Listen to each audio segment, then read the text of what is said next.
And welcome everyone to another exciting adventure on Riding Through the Unknown. I'm your host, Michael, and today's guest I want to share with everyone. I had the privilege of meeting, this is the first time we've actually met face to face, however, but she is going to be on Summer Days conference on June 13th, which is the second one of Gina Virginia Casella's little set of conferences that she's putting on for everyone. And so I was on the first one, Promise of Spring. And so it is my distinct honor and pleasure to present to you all one of the upcoming speakers, the one, the only experiencer extraordinaire, Missy Hill. Thank you so much, Michael, for that introduction. I love that. It was great. I love You're your music welcome. beginning. Yeah, that was great. Thank you. That comes from my cousin. He did my intro. Oh, he did a great job with that. Yes, and so why don't you take a moment and share with the audience a little bit about you and what you're about? Okay, where do I start? I usually always start with part of this I'm going to talk about on Gina's conference, but I always start about the day that changed my life. I mean, there was many days, but there was the certain day that stands out, the day that I decided that I was going to go to truck driving school and be an over the road truck driver. I gotta say, I am loving that because you don't hear about a lot of truck drivers that are like, I'm excited, I get to do this and, do that. And a lot of them are like, yeah, I travel, but I don't get to do anything fun with it. Right. Yeah, exactly. Well, it did get to be a little bit rough and a little bit not so fun. But the day that it happened, I was actually camped out because my husband was a truck driver and worked for a company called Holox we were in Winder, Georgia at the time, actually staying at a campground called Fort Yargo. And he was delivering, in a tanker, liquid gases like liquid oxygen, nitrogen, argon, things like that. So the oxygen would go to hospitals, the nitrogen, they use nitrogen for a lot of things that they have to pack things with nitrogen. And there was a day that I was just playing with the Rand McNally map because this was like, what year was this? 2000. Okay, so I have the old Rand McNally map playing with the Rand McNally map with my pendulum. I'm kind of just going like what I'm wearing around my neck, looking at the four corners, looking at the United States, looking at where I 40, the corridor of, Utah, Colorado, Arizona, New Mexico. And I kind of heard in an audible voice and inside my head at the same time, you are going to go over the road and do grid work. And then I happened to go outside with my cat Soda at the time, who was the predecessor to Arthur, his partner in crime, but she's on the other side, the female version of who you just saw. Her and I were outside and took a hike, and I saw this man who was wearing the glove and doing falconry. He had the falcon or the hawk flying around, and then I've kind of like getting the idea, what am I being shown here? This is like me getting a bird's eye view of looking down at these grids on the of the United States. And when we did that whole thing, both of us, Ron and I, have both been to 48 states. All four. Well, actually, the only state we haven't been to is Alaska, and the only state that Soda didn't get to was Vermont, because when we went to Maine, we didn't go through Vermont. But my husband had been to Vermont before, and so have I. So we've all been to the continental United States, Puerto Rico, and Hawaii. The only place we haven't been, both of us, is Alaska. But I never made it to the island of Kauai. So that started it for me. I mean, I was into spiritual things, different types of spiritual things before that. I go back as a kid it would be more into like the paranormal with ghosts and things like that, and then the whole UFO connection. But that day was like a thing of understanding what grid work was, and that my template, as an indigo type 1 of the Emerald Order primarily. Not that we're not all everything, and these labels don't even mean anything really. They're just sort of for some kind of context. But I just knew that that was going to be an important part of my life, that when I was going to show up on certain, landscapes, land masses, I was going to get like downloads, instant remote viewing capabilities of being able to see the storyline of different things that have gone on. That's why I kind of also label myself as like the paranormal historian, galactic shaman in a way, if you will, if you have to label yourself something. Right. Well, yeah, that's very true. And one thing I'm kind of curious about is being the truck driver. Did you? I know you were talking about doing grid work, and that's really interesting and fascinating too. But I'm also curious, like, if you had to say go make a delivery run to Arizona, did you go, okay, where's all these paranormal hotspots or places along the way, and can I stop there, or were you one No, of those not direct? not initially, because the whole thing was, it was, here I am doing this, and it's actually pretty overwhelming for the type of personality that I have, because I went to truck driving school. I passed. I feel like I passed by the skin of my teeth, because I really never wanted to back that truck up. I always had my husband do it. I just never felt really comfortable backing it up into loading docks, if I didn't have to do it. So I would drive, and then when they wanted us as a team driver, we did that for about a year or so. And then after that, it was kind of more like he did the driving and I was riding, because they want the wheels to go like 20 hours a day. And I couldn't sleep. I didn't know when I did it, I was not going to be able to sleep when the truck was moving.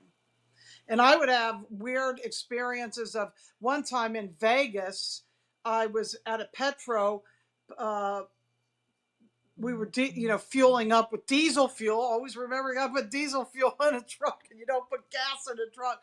I'm No. sitting there having a meltdown because I'm feeling like something is looking out my eyes. I'm actually feeling very insectoidish. I'm looking at my hands and the way they're moving and the way my consciousness was, and I'm having a meltdown because I couldn't sleep. And it's not healthy. I still think about this today. Are these truck drivers getting good sleep, or are they not getting good sleep, and good exercise and food? So there's a whole thing. So it wasn't all fun and games. That wasn't it. But as far as the paranormal hotspots, you begin to learn where there are places that are of interest. Like when you say Arizona, going through Arizona, what do I think of first besides standing on the corner of Winslow, Arizona? The song, I think Yeah. of Meteor Crater, because Meteor Crater is like, I mean, totally amazing to go there. That's a place where they possibly, Stanley Kubrick and his crew could have possibly filmed the moon landings. That's the way it looks. It looks like Mars. So when you go there, that's the first thing you think, like, oh my God, everybody says, the moon landings are fake. I mean, look at the moon landings. I don't want to necessarily go down that whole thing, but look at the pictures and look at Meteor Crater, and it could have been filmed there. It really could have. It is so quiet that it becomes loud. And what did I do with that meteor? Because I had a piece of meteor. Oh, that a friend gifted me. This type of meteor is just like what is in Arizona, and it's heavy. This thing's heavy. It is tiny, but it's so heavy. So when you go there, it's amazing. And what's interesting too, I remember there was like the first thing we noticed, there was like this plastic alien looking out this window. So here we are pulling into the parking lot, and there's a plastic alien there. And Soda used to, and see, all this is things that I want to be in my book, that is like Through the Eyes of a Cat, seeing the world as through the eyes of a cat, the Soda Chronicles, where Soda is actually looking out the window at this plastic alien. She sits in the truck, we leave the air conditioning on, and then we go in and do our thing. So we start to find these places. We find these places when we're over the road. I find, when I'm on the Great Salt Flats in Utah, again, like very sleep deprived, standing there and feeling, oh my God, there's mummies here somewhere. There's mummies were buried. Why am I getting a connection between Egypt and Utah? Well, then as I start to research that and listen to people like David Hatcher Childress, the the waters weren't a barrier; they were a way of travel. And even in little what they called Little Egypt, which is off the Mississippi River in southern Illinois, they found Egyptian artifacts. And Joseph Smith from the Latter Day Saints was highly obsessed with mummies and Egyptian artifacts. So that's how my paranormal unfolding began, kind of also like going to a place like Manassas. Okay, I didn't know where we were in Virginia. We went there to and these aren't in any certain order, they're just randomly coming in. We are going to a Starbucks. We want to go to Barnes and Noble and Starbucks, because back then, brick and mortar stores, people weren't ordering on Amazon, things like that. I was actually trying to get the lost book of Enki. I did find it. I'll tell you that afterwards, because after listening to like Art Bell and George Norrie on Coast to Coast, we're big Art Bell, George Norrie fans, because we would listen to them to keep us awake in the middle of the night on XM radio. So Right. that's what kept us going. So here we are at a Barnes and Noble, getting our coffee. Decide, oh, it's really pretty behind this Barnes and Noble. Let's just go ahead and take a walk. Why not? We find some hiking trails, then don't even know where we are, and then find out where we are after I was standing on a grave, like a mass grave. It was like this round area that looked like just like round. I said, oh my God, I told my husband, Ron, feels like a bunch of dead bodies were buried here. Well, we go back into the Barnes and Noble, and guess what? Ron opens a book and turns to the very page of the Battle of Manassas. I mean, we did find out that we were in Manassas National Park, but we went in through the back side. We didn't know. So these are the kind of experiences that we have. So I would say we happened upon paranormal things, if that makes Yeah. sense. And then we knew where they were. And then it fit into a contextual, like map of what my learning was, which my skill sets were, and how these were going to be used later, like when I went to Puerto Rico, when I went to France, when I went to Ireland, and when I went to other places to do grid work, when I knew what I was going to be clearing and doing ahead of time. But back Yeah, then I didn't and have any idea. yeah, and what's interesting is like, you say like the Battle of Manassas, and a lot of people may be sitting there going, what's the Battle of Manassas? Because it was also known as the first and second Battle of Bull Run. And Right, people yeah. will recognize that name and go, oh. And so, yeah, I find it kind of funny in a way where you can have two people talking about the same thing, but they're calling it, one's calling it by its official name, the other's calling it by the nickname it got, and they don't realize they're talking about the same thing. And you're like, you are, and they're like, oh, well, that's cool.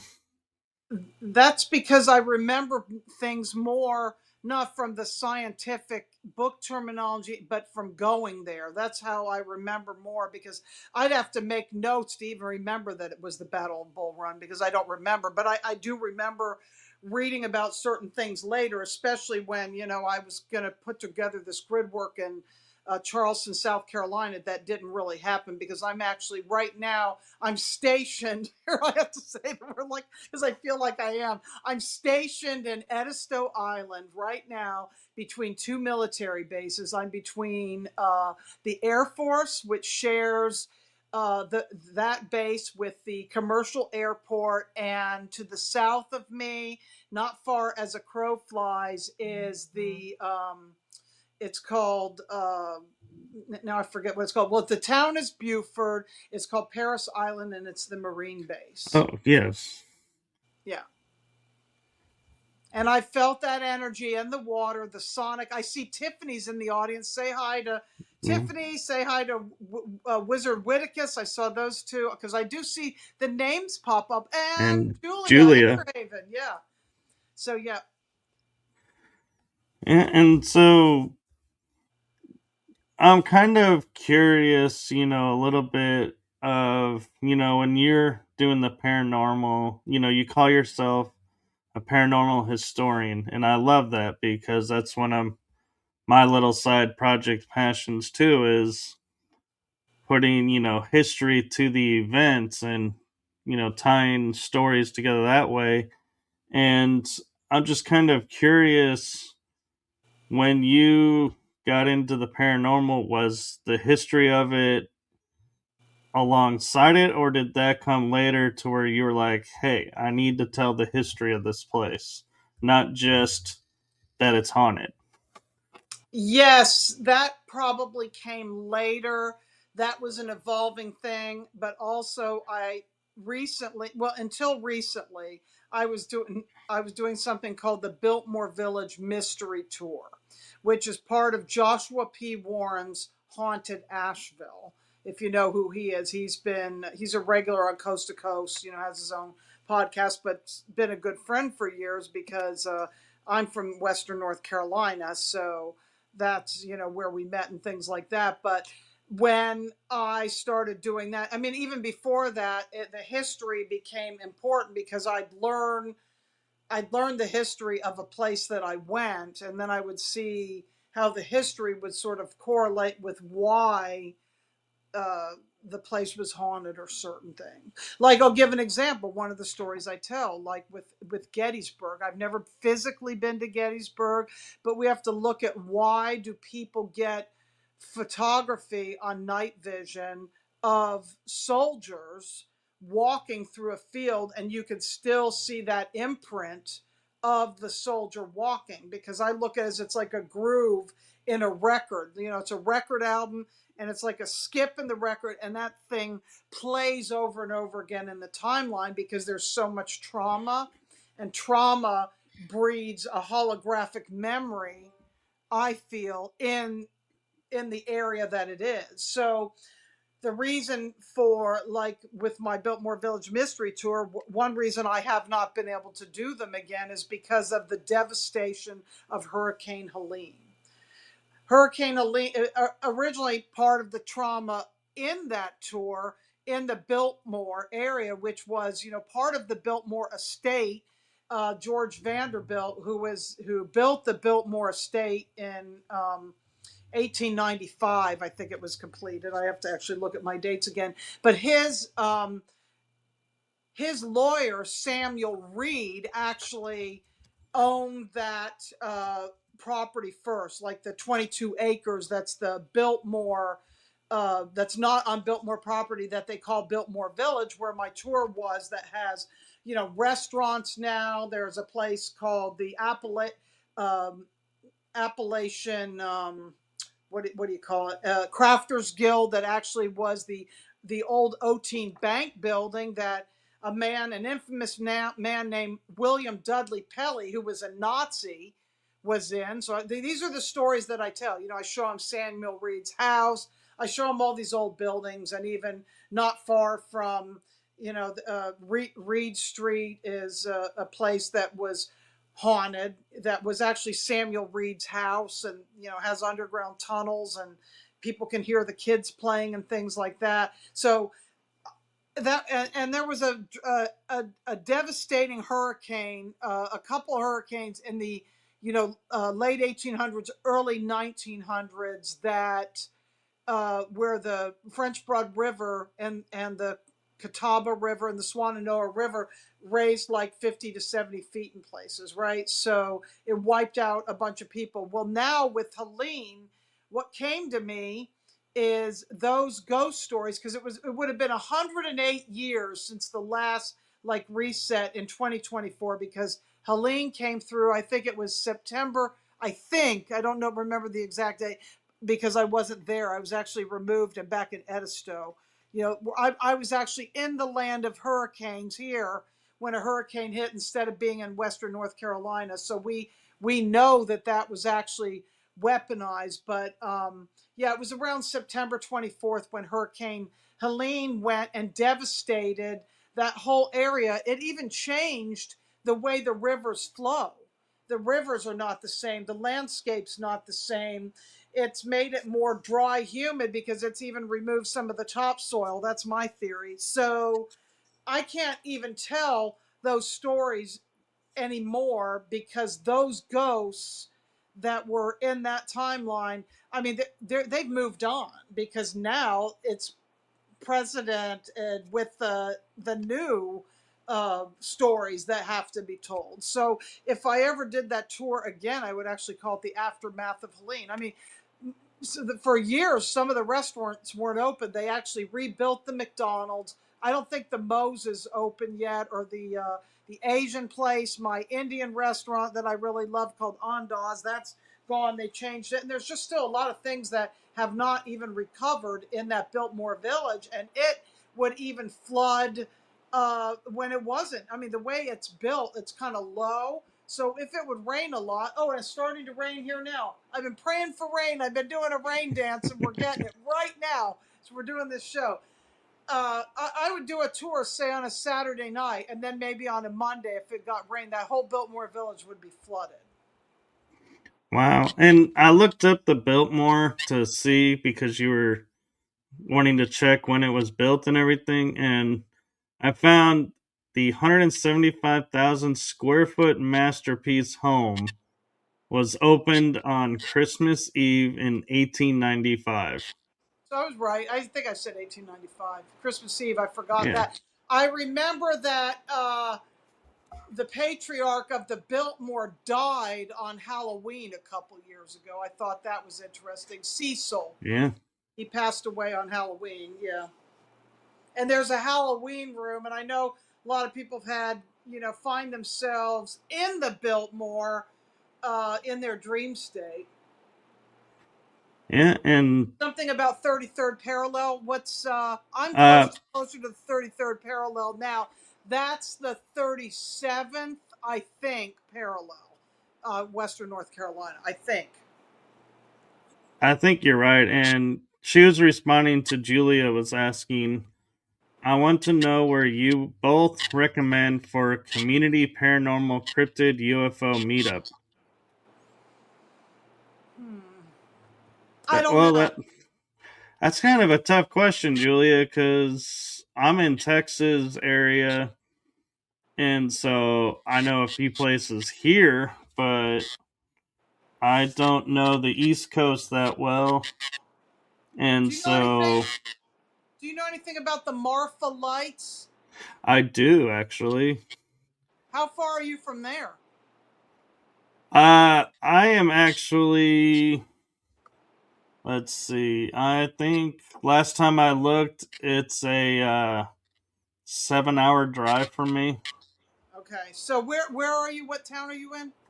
I'm near Dallas, so I'm like an hour, hour and a half, like probably like an hour, hour and a half from Oklahoma. Okay. 3 hour, 3.5 hours from Louisiana is my little triangulation spot. And then Marfa is down actually closer to Mexico, so it's like I got to Oh. traverse the entire uh pla central state to get to there. And so yeah, but they're hey, Gina's in the house. Her Hey, ears Gene. must have been burning. Well, we have something called the Brown Mountain Lights, which is in the Linville Gorge area, which also was. Oh, thank you, Tiffany. Oh, we were yes planning a typical skeptic meetup. I think Western North Carolina would be a great area. I mean, I know the whole everything in Western North Carolina. Asheville, go east from Asheville, and then west. So I know, a lot of things. But what I was going to Yeah. say is James Rink and I were supposed to do an event uh, for the Brown Mountain Lights, but it never happened because of Helene. We were talking about planning something like that, but where Yeah. that is in the Linville Gorge and it's off the Blue Ridge Parkway, and we like to go to a place called Wiseman's View to go see it, and we've Yeah. seen some bizarre things there. Uh, Many years ago with Joshua Shapiro and his beloved before she passed away, we happened to be there, and even with the naked eye, we were seeing plasma ships with the rainbow colors around it, and we were trying to get the night vision goggles hooked up with the camera, and this and that. It was so cold. My husband's like, my hands are numb, I can't do this, but we were seeing this, and it changed my reality as far as what are UFOs, because I saw this thing actually dissolve into what's called Humpback Mountain. It actually just like dissolved right into the mountain. And I Wow. know where the roads are up there too, because you can tell what's a car, you can tell what's a campfire. This footage was actually used by I know Joshua used it on his camera. The other Joshua, it had been featured on Weird or What with William Shatner. I showed some of it in the movie called I Saw the Light uh, that I was in. So yeah, this footage was some great footage. It's not easy to get good footage of anything, and now it can be faked. But that was back in 2009. So Right. people weren't faking things. And the other weird things that I saw up there is when I had Google Map on my phone, I would look at a star and then it would start moving. I would think, oh, stars are not supposed to move, but I'm looking at it says it's Spica or Spica, which is in the constellation of Virgo, and this thing starts moving, and stars don't move. So if I wasn't convinced at that time, one time when I was in my hot tub, when I was in Fletcher, I was sitting in the hot tub, just me, no night vision, looking up at the Great Dipper, which means the bear. It's the big bear. There's the big Yeah. bear and the little bear. And Ursa four of Major. Ursa Major, right. Thank you. Ursa Major and Ursa Minor. I'm looking up, and four of those stars are just gone. Gone. Like, what? How is that possible? What? You kidding me? What the? And I get my phone out, and everything on my map is screwed up, like Polaris and where it is. And I said, this must have been some paranormal event because this doesn't happen. And then that changed my mind to what we're looking at. Stars may not be just fixed objects in the sky. What are, oh, and then if I wasn't convinced then, if that didn't convince me, before this house was built like 5 years ago, we were in Walterboro staying at a hotel, a Baymont, and we got back there. It was so hot, summertime, miserable, humidity. I want to be in the pool. I want to be in the pool so I can be cool. And it was a crescent moon. And one night the crescent is one way, the other night it's the other way. And I'm like, how does that happen? And that's around the same time people are getting pictures of two moons, two suns, all this stuff, talking about Mandela effects. Why do we have a white sun now instead of a yellow sun? Yada, yada, yada. It's very true, and we are jumping timelines, and there, uh, we think about as we're jumping timelines, just noticing like you're saying, a few Mandela effects, like the sun. We don't. And we only look at really what we are experiencing here.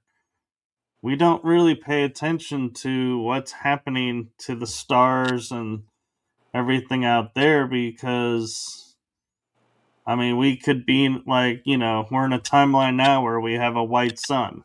Well, we used to Right. have a yellow sun.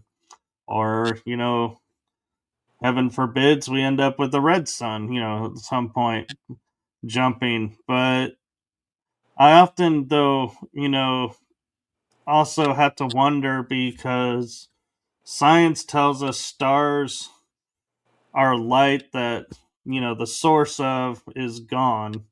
So we just haven't seen them burn out yet. And so, like you're saying, three of the stars of the Big Dipper just disappeared.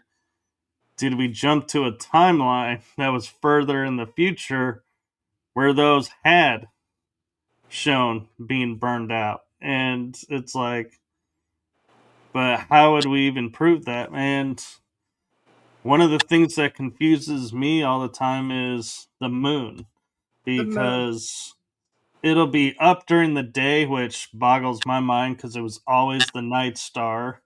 The sun was the day star. Now they're both in the day. Or you'll just have the sun and the moon is gone, but then the next day it's back, and it's like, what was so unique about this one day in between that the moon disappeared? Right, or you see just like a little sliver of the moon or a piece of the moon during the day, and it looks fake. It doesn't look real. It looks like somebody just put it there. Doesn't it look that? Yeah. What is Whitaker saying? Things are not. Things are not what they appear to be, even common things. I agree with Yeah. that.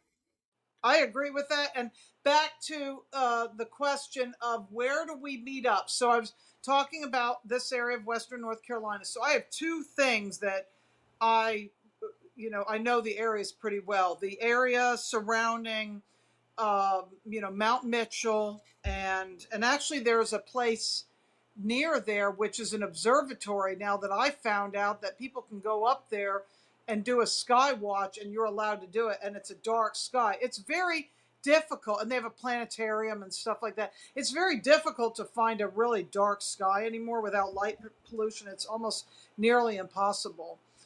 So there's that area of Linville where the caverns are, the Brown Mountain Lights, Linville Gorge, which is beautiful hiking. And then there's also in the Pisgah Forest, which is where the Pisgah Astronomical Research Institute is, which is called Perry. And my husband made a delivery there, and there was some weird stuff going on there where a guy thought he saw like a UFO around the size of a Volkswagen or something like that.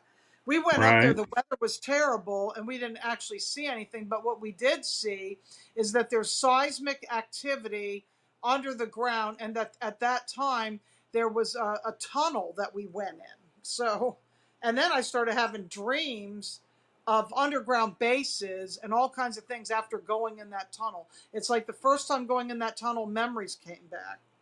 We went there a couple times, but the other time when I brought uh, Joshua and his wife Lauren there, that's P. Warren, they didn't let us go in there, and they made a big. I'm like, can we go in the tunnel? And they made a big hoopla, like we don't allow people to go in there anymore. And I'm like, oh, well, what's going on with that? Isn't that interesting? This Yeah. place is like a leftover outcropping from the Cold War, and it also ties in with the Judaculla rock and Judaculla the giant story that I tell, because where it is, it's off of, you would take Highway 215, which goes down from the Blue Ridge Parkway, or you can take 276, which goes through Waynesville, goes through Brevard, and go up the Parkway, and goes, and 276 goes past a very famous waterfall called Looking Glass Falls. The fish hatcheries there. There's another place called the Pink Beds, which is not far from the First Forestry School. And the First Forestry School actually ties into the Biltmore because George Vanderbilt brought a man named Robert Schenck from Germany to start the first forestry school because they did a lot of logging. And if you were to take a horseback ride from the Biltmore to the Cradle Forestry, as it's called, I couldn't remember the name. That would take you about 7 hours on horseback, and that is not a ride my rear end would want to take on a horse. No, very true. Yeah. And one year Um. we went to a thing on Halloween for that where they did reenactments with pumpkins. There was like the forestry school had students, and it was about Tommy, the drama of Tommy something. I don't know if it was Hodges or Tommy something, and the farmer was out upset because this guy was going to run off with his daughter, and he gets out with his shotgun. They make this whole fun thing. I don't think they do it anymore, but it's like we do this night hike, and everybody's dressed up in like period costume, like from the 1800s with the pumpkins, and it was so fun when we used to do stuff like that. So Oh all yeah. these areas, but my husband at one time was obsessed with looking for Bigfoot or Sasquatch. He's like, I think we need to go into. He's sitting right here listening to me. He doesn't want to do it anymore because he saw a dog man. But we thought, oh, we'd take we'd pack a lunch or a dinner or whatever. We just go out in the woods, and I always got the feeling, unless you've got a minimum of 6 people, maybe more than 12. I would never go to the base of Devil's Courthouse, not because I'm worried about Sasquatch, but because I'm worried about humans and other things, like when David Paulides talks about the missing 411 and how things go bump in the night and disappear. Okay? Right. Exactly. Yeah. And I'm kind of taking a different approach to when she's asking for a location. Is I'm kind of looking at a place that maybe like Just to in get together, not a middle territory. for, yeah, but just to be in the middle of, where everybody could go. And like one thing that jumped in my mind, and I was like, I wonder why it jumped in my mind, was Shiloh. It's not because it's a Civil War battle, but it's because it's in an area where I feel like it'd take me maybe a day, day and a half to drive there. The East Coast may take a day, day and a half to drive there. And so it'd be like central to where there's a lot of places you could stay the night and head back. Or, Mississippi, I was thinking, well, is there somewhere in Mississippi? Because that could be in the middle, a middle point. Oh, I'll tell you what's a neat area we went when we were on the road was a place called it's probably too far for you, and this is what we were going to do on James Rink's tour. I talked about this when because I was supposed to originally do that tour, do night vision with. He actually thought maybe you could drive the bus, and I was like, I don't know about that. But that tour that James and Renetta and Rob and Brad Olson and other people were supposed to do. There's a place called the Firewater Bed and Breakfast, which is in Truth or Consequences, New Mexico.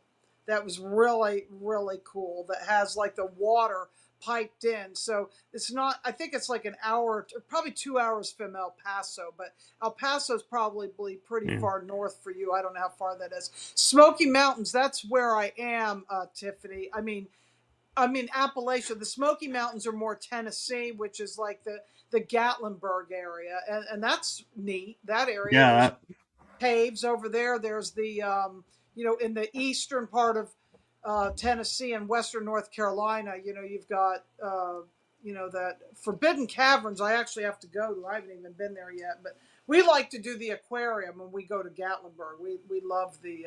yeah. Oh, she loves this. Gatlinburg. Isn't Gatlinburg where Dollywood is? Dollywood is in Pigeon Forge, Oh, okay. Because which I isn't far. remember, yeah, I remember going to Dollywood, but then I remember seeing Gatlinburg too, and so I feel like they were, like you're saying, they're pretty close. So it's like I could have easily confused both cities. But yeah, I've been to Gatlinburg. It's a really Hmm. cool. Yeah. Yeah, I like Gatlinburg better than Pigeon Forge. Pigeon Forge is not walking friendly. It's everything's No, spread out and more modern, and you have to drive to it. To me, it's like Las Vegas without the casinos. right. Kind of. That's what it feels like energetically. I mean, there is Eh, a cool Titanic museum and things. There's different stuff there, and it's fun. But yeah, I well, prefer and one Gatlinburg. of yeah, and one of the things I like to do is like if we were to meet in Gatlinburg, I'd be like, if we, did like 3 days, you could take a day and go to Pigeon Fork and run around, see like the Titanic Museum, or go do this, go do that, go back to Gatlinburg, and then the next day you could go to another spot. I like to pick a central spot and then tangent out and then be like, this is home base. We're going back to home Oh base. yeah, yeah. Yeah, even in Western North Carolina, you'd have to do that. Like in the Asheville area, you'd have to stay somewhere around Asheville. Yeah, because everything's kind of spread out and it is a lot of driving. But yeah, the Yeah. Gatlinburg area, and then there's a lot of different areas. So many possibilities. Yeah. Hey, Christy's in the house. Hey, Christy. Yeah, where she is pretty neat too because she's not far from Hot Springs, Arkansas, which was that place was very powerful. Going to Hot Yeah. Springs, Arkansas, that was really cool with the water there. I found just the town so interesting, and what I really loved, they had a Zoltar in the middle of the town, and that thing, I mean, it made me think I need to buy a Zoltar machine and put it like in Gatlinburg or somewhere because I think it would make a killing.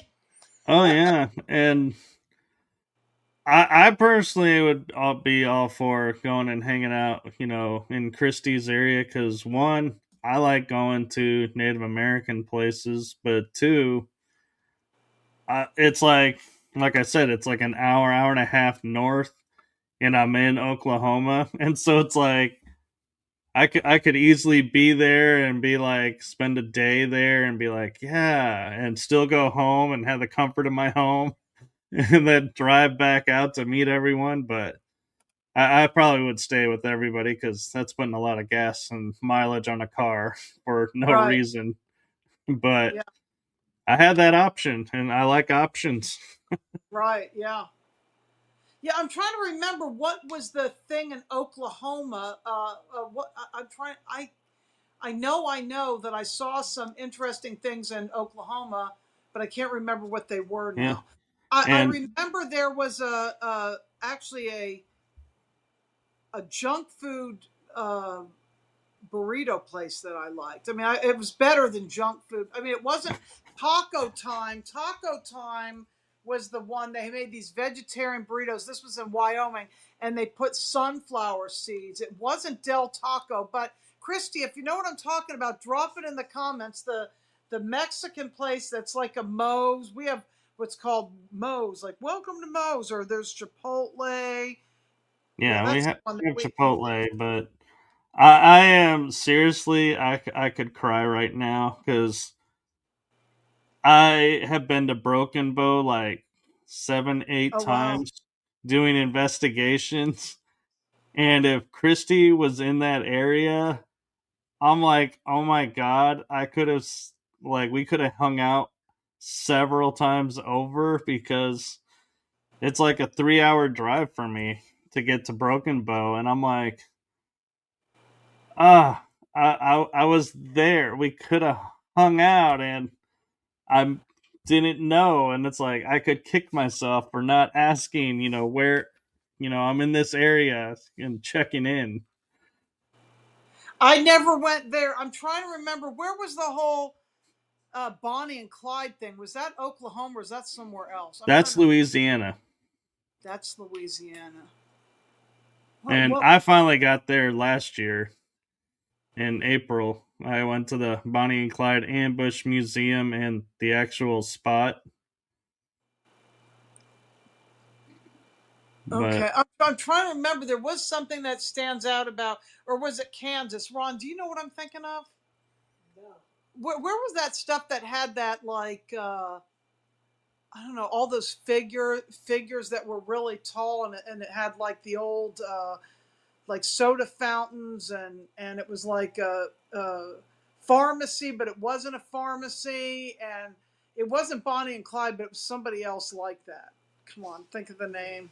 Maybe it wasn't even Oklahoma. Maybe it was another state. Oh my God. See, this is what I'm still trying to do is download all these memories. I got to get all my pictures out that are real pictures that were before, the digital cameras. Actually, some of my digital cameras that have my SD cards with a lot of pictures, those are just gone. It's sad because my cat Soda was like snowboarding. It's not like Yeah. snowboarding on like a thing that a cat could do it on, not a real snowboard, but like it was like a sled thing that kind of looked like a snowboard, and she would just do stuff like that. She was great at Yeah. that. Yeah. But it's interesting you're talking about like those statues because I recently went on a day trip to Bowie and St. Joe, which are small towns near where I live. And I had been to St. Joe once before, but when we were driving there, a friend of mine was, nice enough to drive, and we pull over, and I'm like, "What is this?" He goes, "Look at the field." And I look out, and there's like five little um, Beetles, old cars, the Volkswagen Beetles, Oh and wow. a bunch of like art, and it's just randomly placed out in this field. And I was like, this is so cool. And so I'm taking all these photos, and then I realize the whole land is designed for artists to put their art in. And I'm like, that is so cool. And I love finding spots like that, and going because we live in a world where it's like all we see is concrete and houses, and to go and see open land is one thing, but to see open land with like art that blends into it is really cool. And so yeah, I mean, that's part of the thing that I love too is stopping off at little places along the way. And so I'm notorious if I'm hosting a paranormal event, and I know this is going to sound horrible, but I am notorious for arriving late because I will stop at cemeteries along the way and do little like mini walk around, check out what's there, make videos, maybe do some recordings. And I'm like, yeah, I should be focused on, people are waiting on me and expecting me. And I was like, yeah, I'm sorry. I can't help it. It's like, I just got to do it. But You know what comes to me? The word Casa Taco. Maybe that's it. Dodge City. Where is that? Dodge City is up, I think, in the north by the Dakotas, I think. Is it? It's God. I'm not remembering where this place was. Okay. Yeah. There's so many. There's so Let many me of these see. places. I think I don't Dodge. want to. I don't want to go to leave my screen unless I get my phone, which Oh. Oh, actually, I stand corrected. Dodge City is in Kansas. that's it. Okay, so there's something about I think Bonnie and Clyde might have been there. Dodge City, there's something extra weird going on there. I'll tell you another place that was kind of a weird place that we went to was called Hannibal, Missouri, which is the Mark Twain Museum was there. Sam Clemens, and what was weird about that place is the wax figures looked like they were coming to life. They looked like they were breathing. Like maybe people created their own tulpas and these wax figures looked alive. There's just something creepy and paranormal about that whole town. It was really a cool town, but that Yeah. museum's more. They do say that Bonnie and Clyde operated in Kansas, and so there could be. Oh, in Hugoton is a Bonnie and Clyde grill, Okay. which Well, there's a lot of these is. places we went to. We just happened upon found a lot of places like this. We went to Graceland. We didn't know. about Graceland, which is probably really not that far from you because that's Memphis and there's a giant pyramid there. That's interesting because going to looking at Elvis's grave, it feels like Elvis is alive, even though I'm convinced it's more of an egregore that people have created. Okay, Yeah. yeah, a lot of cool ghost town stuff. Yeah, a Yeah, lot of we do. yeah. And Christy was talking about Hachatown, which is right next to Broken Bow, Okay. and got great food there too. Oh, that's great. Yeah. But Yeah, going west was so cool, really cool. We have some friends that have a museum too called Castle Dome Museum. It's an old mining museum town in Yuma, Arizona. It's like they put together that whole museum. Tiffany's saying she's bringing her Oh, karaoke machine. okay. I'm all about that. I do a lot of karaoke, and you got to see I got my guitar in the corner here, over here. See, so yeah. Well, I will totally confess that you will not see me up on the karaoke stage because I have been noted as probably one of the only few people to ever be in a church choir and asked to leave the choir. Oh my God, I really? actually got kicked out of church choir. So Okay. that tells you how good my voice is. Tiffany and I can get up and do a duet. I'm good with harmony, but I'm not good with solos. Okay. Oh yeah, Tiffany saw your cat. Yeah, that's our Thor. He's sleeping. He's having it rough. See that? It's a rough life being a cat. It's rough. He's totally spoiled. Oh yeah. Yeah, well, I've find a place. I mean, I'm game for anywhere could be a good possibility. yeah. You know? I mean, the unfortunate thing is with picking a place in Texas, it's like or in the South that's central to like where we are. That's great for us, but anybody like Canada or the Northwest or the Northeast, they're like, we're out. That's too far to drive. And so there's always going to be Yeah. someone who's going to say I can't because it's too far to drive. And so you're going to have people not being able to make it. So I would say, Julia, what you got to do is if you're looking, you may need to look at doing regional sleepover parties because like I can tell you going to Alaska, I'm not driving to Alaska. That's like 3-4 days just to get there, and that's too much time to drive. But going to Mississippi, that's like I can be in Mississippi in a day, and so that's not a big deal. But that's what I mean by because our country, the continental U.S., is so large that there's inevitably you're going to find people who, if you're wanting to come, are going to say that's too far to drive, and we're not going to be able to find a central location for everyone. Right. Yeah, I know what you mean. I always thought cruises were great too because I used to work on cruises. I did night vision on cruises, and the last cruise that I did, I actually went down to the Keys and I saw Robert the Haunted Doll. This is a replica of Robert. Uh-huh. I thought this would be a I did great. that. You saw Robert the Haunted Yep. Doll in And the Fort Keys. East Fort Martello Museum. Yeah, Yep. and he showed me a lot of things that were way beyond Haunted Doll. I mean, it was like a for me. It was like a holographic memory of looking at because it was right before the whole Iran war that we went there, and he was like showing me the rise of the Industrial Revolution and like World War I and World War II, and then he was sort of upset that kids are just playing with their cell phones and not playing with toys anymore. And I was kind of getting that he was like a guardian gatekeeper of where Stargate 2 from the Gulf of America, Mexico, and Stargate 3, the Bermuda Triangle energies dissolve into each other.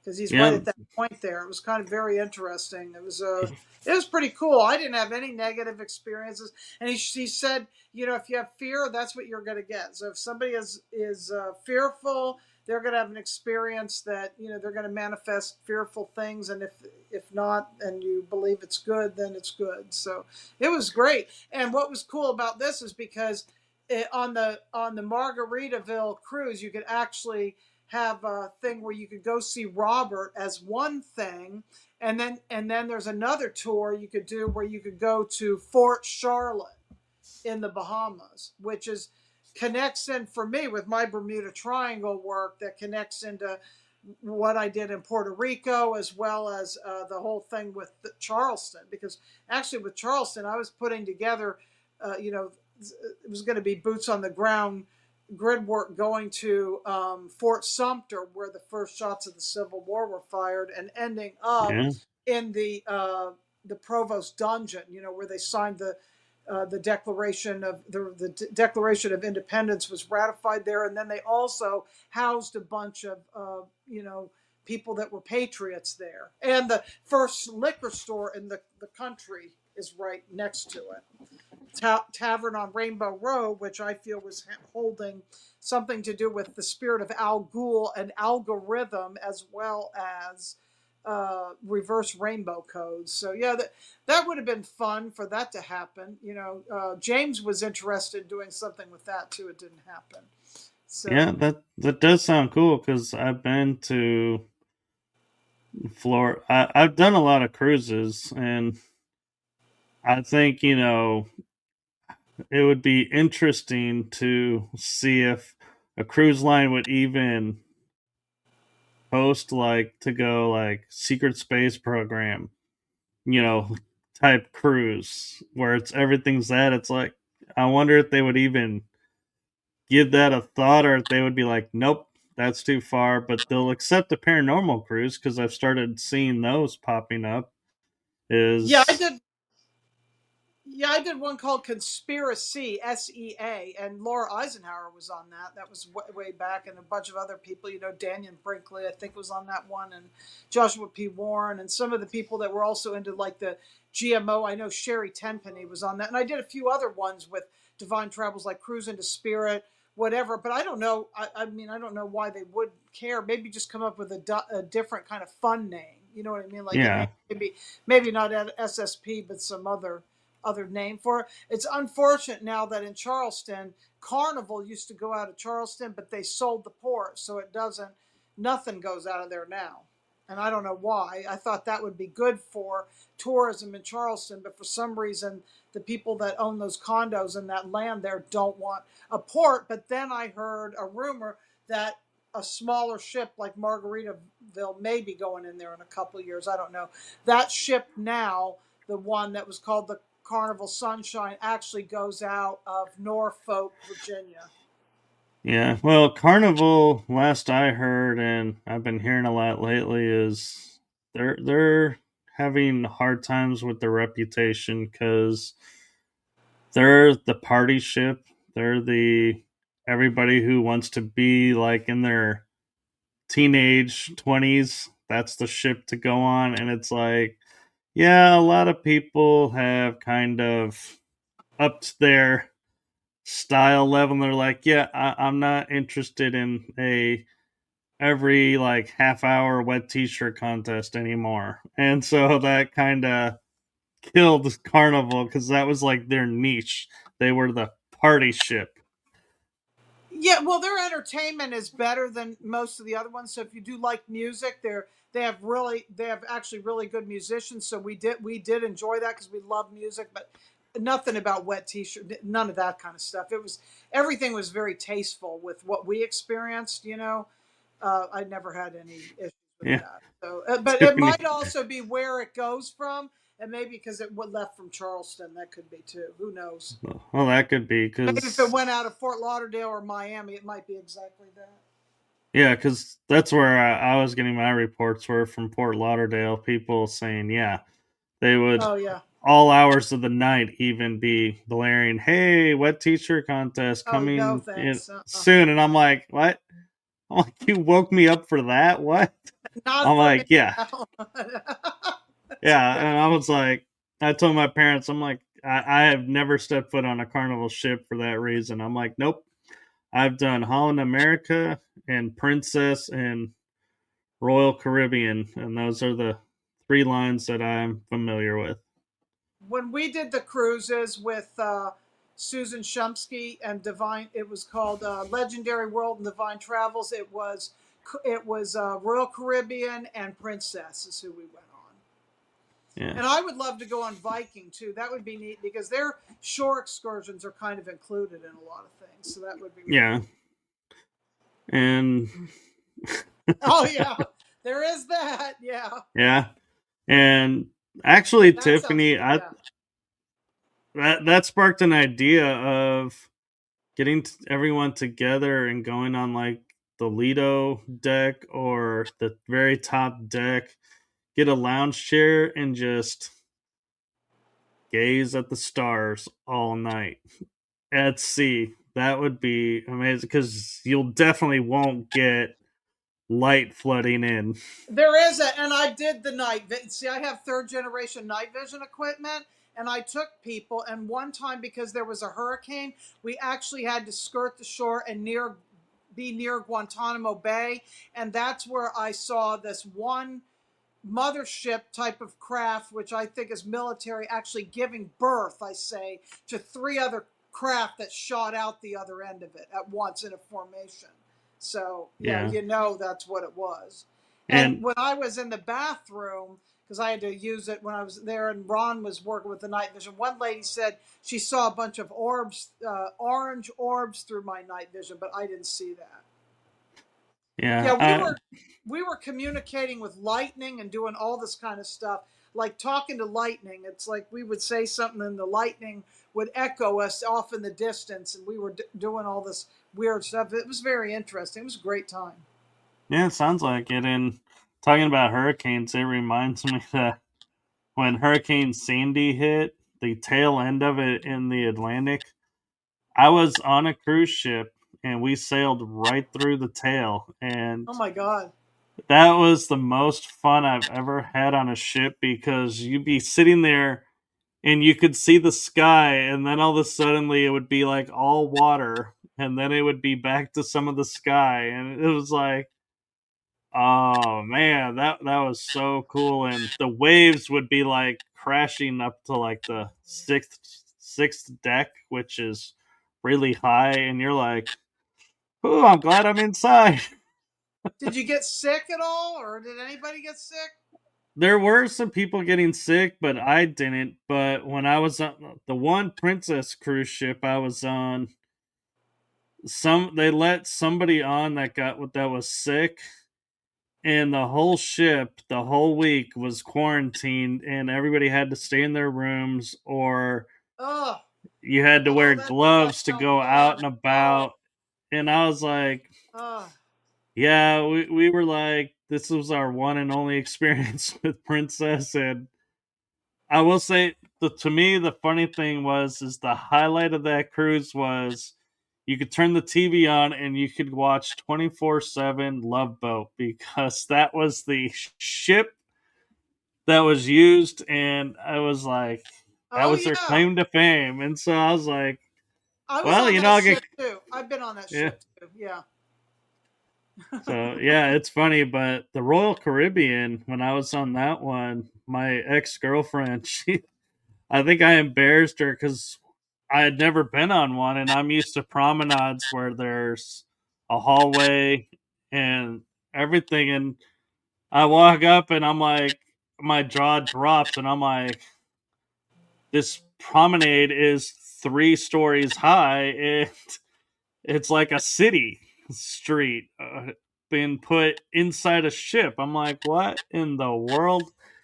And she was like, "What?" I'm like, "You have no idea. This is not what I have ever seen before." And so, yeah. Oh, I remember going to Senior Frogs Oh in yeah, Senior Cabo. Frogs, right? Yeah, I went to Cabo. Yes, yeah, I went there mainly for Wi-Fi. That's why I went there because you don't have any Wi-Fi on the ship unless you buy it. So if you Yeah. go somewhere like the last time we just went to Starbucks to get Wi-Fi. But Rob is interested in New Orleans. I know Tiffany is in San Antonio, so I'm just trying to think. Christy is in Oklahoma. You're near Dallas. Is that the I-20, I-35 corridor? Is that what that is? No, that's the well, for Christy, For you, I Tiffany and mean. I, it would be yes, For but you, it's to I-20, right? You're off yeah, I-20. Yeah, I-20 and I-30, yeah, we're around those two. But New Orleans, we would have to go down to I-10 and that's I-10. That's right. Yep, yep. Hmm.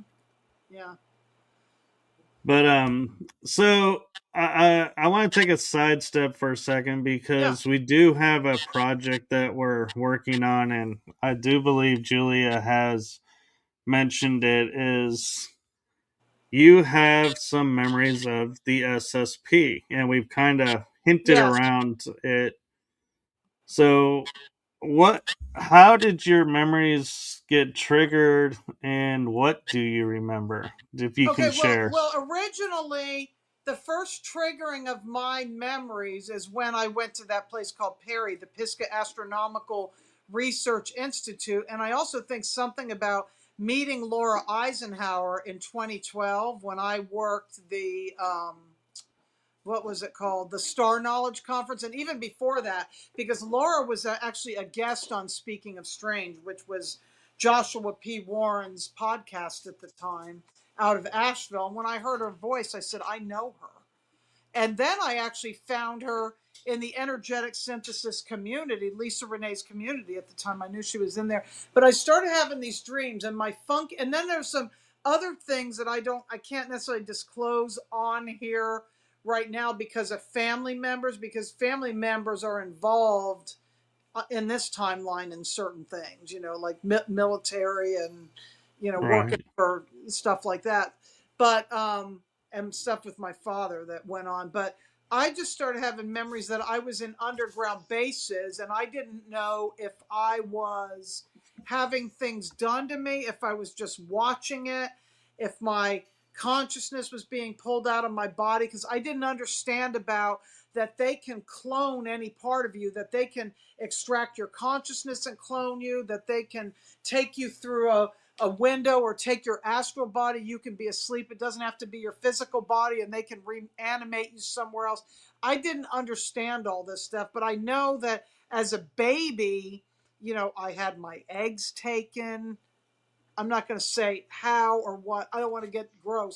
When I was 10 years old, it happened again. I was actually in Oklahoma. I have memories of something coming through the window, and my menses started like at 10 or 11 years old the next day in a really bad way after being on an Air Force base because my dad has a cousin on an Air Force base, and Christy knows the name of that base, and I can't remember the name of it. So I had all these pieces and parts, and it was really even lately when and seeing certain shows like Altered Carbon and uh, I'm trying to think, even like Spider Man. Like I remember Spider Man and seeing the black goo, or just a bunch of Twilight Zone. It could be anything. Was show Tinker Air Force Base, you know, just all these pieces and parts where they disclosed it. And I had a guy on my old show because I had a channel that I started in 2012 for Star Knowledge. My mission was I heard do the radio show now. What are you doing? Okay. Uh, do the radio show now, and I'm like, how do I do the radio show? Well, I learned how to do blog talk. It's like my guidance came in, taught me, and I had a show on Blog Talk Radio, and I had to just interview everybody. I had to interview everybody that was be at the conference. It was Laura Eisenhower, it was Grandma Chandra, it was Blue Star Eagle, it was Chief Golden Light Eagle, just everybody I knew. It was August Worley with his paradigm instrument. And then it started being a lot of other people, like I had Peter Moon on my show. I had Tim Beckley that's on my show that disappeared. Just all these different people into paranormal and the Romanian Sphinx. Peter Moon, if you don't know him, he wrote the Montauk books because I knew. I will say this: my father was involved with Montauk somehow. I'll say that much. He's from Long Island. So, and he didn't have memories, and I was getting the memories of what he was going through before he actually went through them. But when I interviewed this guy Og Telez, okay, and I actually sent these interviews to Julia, and I'll send them to everybody else. It's just I couldn't. I don't know how to upload stuff to my channel. I need a technical person. Anybody want to reach out and help me with technical stuff so I can get my book written, I can get all this stuff done. But he was sharing things about cloning. It's interesting that he even brought up Orphan Black before I knew about it, because I just listened to this show the other day. But yeah, it was just like these weird coming memories. And what I had a memory of the other day, something after watching Tiffany and hearing Tiffany's voice, a memory flashed of me as a dolphin and remembering exactly what happened. I wasn't necessarily a dolphin, I was a human, but they extracted my consciousness somehow, put it into a dolphin body to have me go around remote viewing and doing things underwater as far as the underwater sea program. And I've always known about that they've weaponized dolphins, and I felt sorry for them, because when I think I might have been in this program was over probably about 25 years ago, is when I was actually in the Keys. I had swam with the dolphins. I slipped, fell, hit my head on some algae after the dolphins were talking to me, and that started to shut down at that time a lot of bleed throughs of different other things that were going on with me that were SSP related, because I started knowing things then. And it's like I was not allowed to know. So many times I would be on a trajectory and it would get shut down, and it was activated again after James Rink passed. When James passed, about a week later, I had a dream about him coming to me as a female and sharing that one of his clone bodies was actually female, and it was like to bring balance to the force type of a thing. I can't remember exactly, but he had wanted me to. He spent a long time interviewing me. I don't know. He interviewed me in like at midnight for about 2 hours after we had come back from the Appalachian Starseed reunion. I was doing night vision there, and we had a place with, Barry Littleton was, shared the house that we were in. We were in an Airbnb. James was not staying with us, but decided to stay with us because he slept on the couch. So it was me and Donna in one room, some other ladies, and then Barry had the other side. So James said, I just want to interview you. And we talked about everything, but I don't know what happened to that interview. I mean, he had the lights shining on me and everything's all very professional the way he did it, but I don't know what happened to it. And he was trying to get those SSP memories out of me, but I couldn't actually bring them forth, and I couldn't embrace all of it because I didn't want to be branded as that. I'm thinking, oh, I'm a Right. paranormal historian, grid worker, but it wasn't until I actually feel okay with this that things are actually clicking for me. I mean, that's not enough to just be a grid worker. I mean, there's something missing or lacking, and why I couldn't, I don't know. I don't know what it is, but Yeah. So at Christy last came. I became obsessed with SSP. It's like right after he wanted me to be looking at it, and he would try to talk about it with me, and I'd want to talk about Harry Potter or flowers or whatever. Harry Potter. That's funny. Oh, James loved Harry Potter. He was Oh, I he know. So, yeah, he was obsessed with Harry Potter. So I just didn't I wanted to be more on that kind of side of it. And I was afraid. I was very afraid. Yeah, I know Christy can help. She's great. I love yeah. Christy. She's another great, yes. Project Seagate. Yes. I think because Renetta, and it's interesting too, and the Gulf of Mexico. James Tiburon talked about how there was pyramids in the Gulf of Mexico, and Ashiana Dean actually talks about the gravitron machine there. Okay, and I Yeah. did do the in 2014, I think it was. I went down for Greg Prescott's Rising Atlantis with Andrew Bardis. I was connected to them. Actually, I think Andrew Bardis might have even been on my show. James lived in alternative. Yes, at Hogwarts. I love that.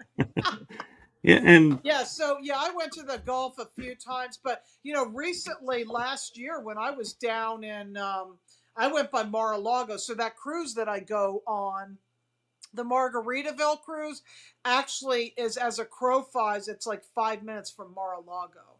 And oh wow, Mar-a-Lago, I got the hit that they temporarily moved Stargate 2 because it's dark flowering to Mar-a-Lago.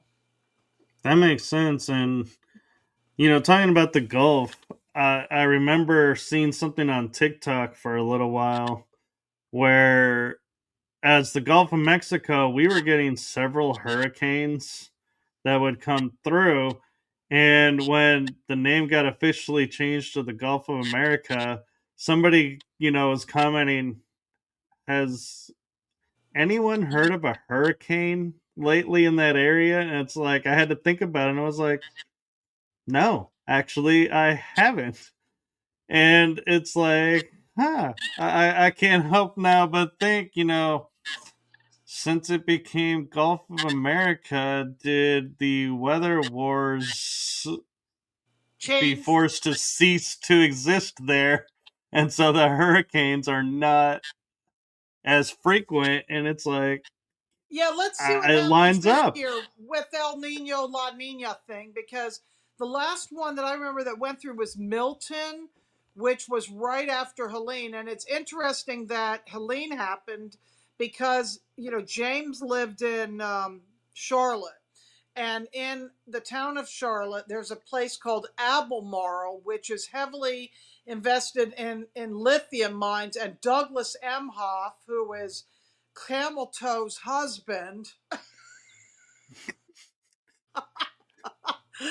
actually has invested in that, and the whole area that got hit, which was Chimney Rock, Lake Lure, and over towards Charlotte, which I'm trying to remember the names of those areas. Tryon, Sapphire, is it Tryon? I don't know. A lot of that area, Chimney Rock and Lake Lure, that area was devastated. I mean, completely Yeah. leveled and really in bad shape. I Yeah. heard it was targeting like some of the dumbs in the area, and it was just unfortunate that there were the trajectory put it over civilians, and they were like, it was like, you just can't. There has to be some civilians that are unfortunately going to, be caught in the crosshairs because of the location. And so I think somebody was looking at the map and going, well, if it came in from this way, it would have been a whole lot worse. If it came in this way, they couldn't just, hide it as well. And it would look more like this is being manipulated because it's too far from the water, this trajectory or this trajectory. So it's like the path that it took was the only one that made sense and had the least amount of casualty possibility. And so I was like, wow, that's a lot of thought to it. And I have to say, though, too, is, in watching the hurricanes lately, since we now know about HARP and the weather wars, when you watch them, they don't. None of them have been actually following a national progression. Where like it That's goes like right. this, and it's like, oh no, we're gonna go this way. Oh no, we're gonna go this way. Oh no, we're gonna go back to this. It's like, where is it getting this energy, and who's driving this thing? Because it looks like it's being driven, not just going. Yeah, well, they declared North Carolina a national state of emergency before it even went through there. It's something about it was connected with Helen of Troy, and then there was another Helene that was so many years earlier. But back to there's something you said that made me think, oh, dumbs, and I got to circle back around to the original question. When I met Mary Joyce years ago, because at this talk that I went to at the Hendersonville courthouse, Mary Joyce from Sky Ships Over Cashiers was there, who wrote the Cherokee Little People and the about books about underground bases. I actually met Eve Lorgan there, and there was a woman that pointed at me and said, "I know you from the Mars program," and she put me into an instant PTSD. Like, what that's weird. Like, single me out and just point at me and say that. And she actually triggered PTSD in me that it took quite a few years to heal it. And I couldn't figure out why. But and then there was another guy that I met. He called himself Captain K. And I've recently contacted these people, and they have no memory of this. I mean, she remembers her because I think this one lady, she's integrated a lot of her SSP stuff, and now she's shut that door. You know, it's like the whole Project Oblivion or whatever. She's just like done with it. She probably doesn't want to Yeah. go public about that stuff anymore. But this other guy was telling me, he said, I was like his commander flying a ship. Like I was way above him. I was his in a white suit, I think. I don't know. I don't know. I don't know, what solar ward. I can't remember yet who's what's New Waffen and all these places, except that there is a place that I've been to all the time in my dreams, and I don't know if this is in Norway or it's like Antarctica, but it's like a brick solid white installation with like pane windows that are like this thick, and it's like built into the side of a mountain. And I've been to this place regularly, and it's on the ocean, but it's a cold environment and the waves crash against it. Yeah, that sounds familiar, and it's I'm kind of laughing when you're talking about Nachtwaffen and Solar Ward, and I'm like, I can tell you what those are, and because I've researched them, being told I'm a part of or have memory attached to, and so it's like yeah, and so that's um the project that Julie and I are starting up is doing panel shows where people can come on and ask like, oh, what is this program, or how do you know this or this about this, and it's like we share our journey into unlocking our memories, and we're newly at it. I mean, I can say I've been doing it for 3 years, but I haven't been actively looking at memories until now because my situation has changed. I feel like now's the time to engage and start to go looking, but it's we're creating in our mind and our hope and intention a safe place for people who are beginning their journey as well to get a strong foundation and get a strong understanding of what this means, and they can either go further or decide to stop there, and that's totally fine. But we're wanting to create a voice for the people who a lot of times we see don't get a voice because everybody will say, well, you don't have memory, so come talk to us when you have a memory. It's like, well, that how do you get a memory if you have no one to talk to about it? So it's like, yeah, that's our goal, is to be a safe place to help people discover, what they can about themselves, or you know, you may have a memory of, say, of like, you say the thick paned glass on the side of a mountain with waves crashing up. Tiffany may, be in the group, and I'm just being hypothetical here, and go, yeah, I remember. And then there was this room, and both of you may start talking and be like, oh my God, here this memory fully unfolds. That's what we're wanting to do. I feel Not, Tiffany was my trainer when I was in this dolphin program. She was actually the one that was helping me get my consciousness back in my body and the dolphin's consciousness back in its body. Or I don't know if we were sharing a consciousness. I don't understand that. This comes to me too, because this is really I feel like this might be a physical place in our timeline. I don't know if these are like physical places in our timeline now, the past, the future, I don't know. But before drones became popular, I was dreaming about the place where they met, where they made drones.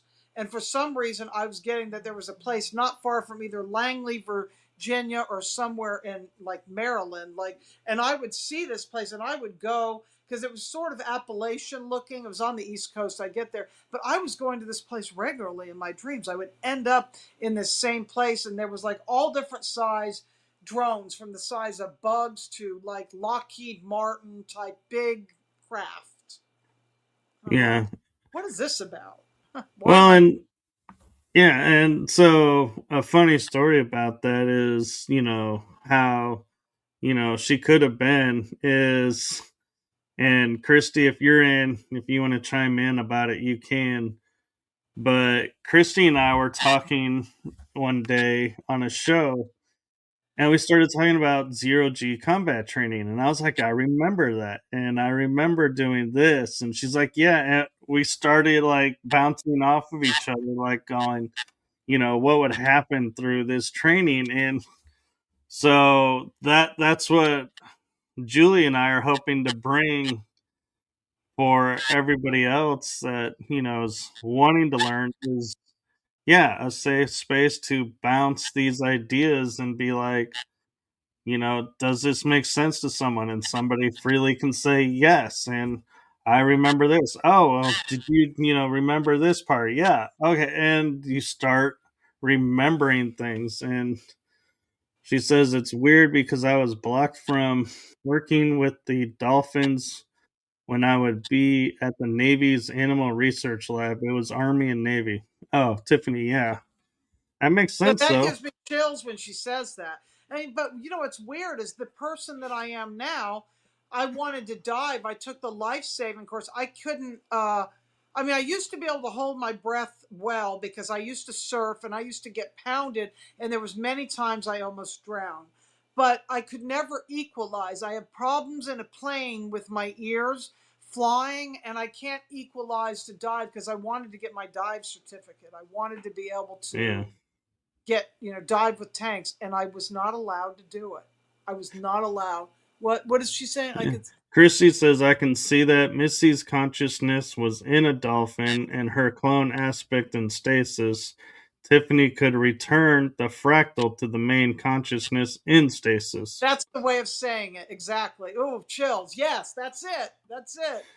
Yeah. And so, I mean, yeah, and we all go through different things, and we may have, crossed paths here and there before going off and doing what we were being programmed to do. And so, yeah, and one of the things that's kind of funny is for me is when I was a kid, I could swim underwater, and I could swim underwater really well. I even trained myself to breathe a little bit underwater in fresh water, not the salt water. That makes my stomach sick, ingesting salt water.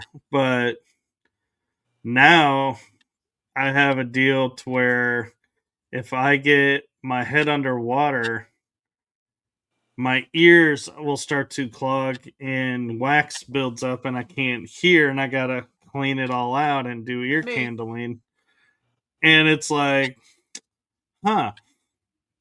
And so I try to think about, what changed. And I'm like, apparently it's to where, yeah, when I started learning too much about what I can do, they were taking that away. And one of my memories that I got back, a partial memory about, was I was in a hot tub and I put my head under the water and I cupped my hands over my ears to try and keep the water out, like that would actually happen. But it actually, I didn't get, my ears so clogged up and afterwards. So it might have done something. But yeah, I got a partial memory and I put it in my book, and it was like kind of funny because I was like, I didn't do anything to set an intention or anything. I just dunked my head in the water. Like, I was like, I don't know why I'm putting my head in the water, but I am. And boom, I was off in a memory. And I was like, where is this memory? This has nothing to do with me. And I was like talking with Christy and some other people about it. And they're like, write it down. This is an SSP memory. I was like, oh. And so it started to open. Who was it on Rob's show that said he was in the Navy in a submarine? I think this was Rob's show, and the guy said he got to the point where he could tell where he was just by the sound of being in that submarine, even if he couldn't see. He knew exactly where he was, like the whole echolocation was. Do you know who that is? He was I on his don't show. know offhand, but Yeah, I've heard of that, of sonar operators, like their hearing has to be so precise that they could hear like beyond the walls, and Tiffany's saying she doesn't remember either, but yeah, I mean, when you think about it, sonar, they have to listen to distinguish biologic from artificial. What is the artificial? yeah. To tell you, is it a battleship? Is it a destroyer? Is it a cruiser? Is it a submarine? What is it? And I make the joke, I love the joke that they make in the movie Down Periscope where they got the crazy guy doing the sonar and he goes, "Oh, the Orlando's above us. How do you know?" "Well, somebody just dropped 35 cents." "Well, how do you know?" "Well, it was a quarter and a dime." And I'm like, how the hell could you determine that from the sound? But that is their job. They have to be that precise to know if somebody dropped a quarter, that's a Uh huh. quarter. Wow. And so, I mean, it's fun, we laugh, and we joke, we poke fun at, the way they did it, but that's a real skill. And so it wouldn't surprise me being on a submarine, that somebody could start to tell that because their hearing is being altered and conditioned in such a way. Yeah, when I was first in South Carolina, I felt like there was things in the that would wake me up at night. After the whole January 6th incident, Yeah. we would hear the and see like the F-16s or F-22s. I'm not sure which one's which, but there would be a lot of military action going up and down, back and forth here, and it was in the water too because I would be woken up in the middle of the night and I would feel that there was like just whatever they were doing. I could almost hear it, feel it, where I was like almost in the water too, even though I wasn't in the water at that time. I don't notice that lately. Right now, I'm having a lot of black hole sleep and having no memory at all. Maybe it's for healing, which I need. Well, and it could also be I have a deal where I go and I get picked off and I do missions at night still at times and I'll wake up and have no memory of it. And I was asking one of my alters, like, why don't I have memory? Why can't I recall memory like everybody else? And they go, well, one is because you are in such a project that for your safety and the safety of the operators, you can't disclose it. So it's kept from your Oh, memory so you don't blab it out and put people at risk by mistake. And I was like, I respect that. That's a good thing. And another was, he goes, if you were able to remember everything you did and everywhere you went, your mind could not hold all of that data. You would go, your brain would break in essence because of all the data. And I was like, yeah, I don't want that either. And then like the third was, it's like they're like, well, and I always hated this answer when I got it, even from metaphysical, is when you're ready, it'll unlock. And I'm like, I hated that answer because I'm like, I'm asking now. I'm ready now. So why ready isn't that to unlock. unlocked now? Because obviously I'm ready. I'm thinking about it. And they're like, nope, no, you're not. I'm like, so why don't we change it to when, instead of saying when you're ready, it's when you guys are ready to give me the memory, I'll remember. Because that, I'm like, that's at least I don't get upset with myself thinking, yeah, why am I not ready when it's on my brain? So obviously I should be ready. You know what? Og, when I was listening to him, said that we wonder how we give consent, and I think this is what he was saying when I remember listening to the old show that I did, is if you get out of your bed at night and you just decide to follow the little green man or whoever's walking away, to abduct you, you decide to actually, instead of saying no, I'm not going anywhere. That's how we get, by being curious, that's how we give consent. That's what he Yeah, said. yeah, or Because they only go to the psychic people that are the, I mean, not that everybody doesn't have some psychic capability, but they're the ones that are more open to, like, and more curious. That's who they go to.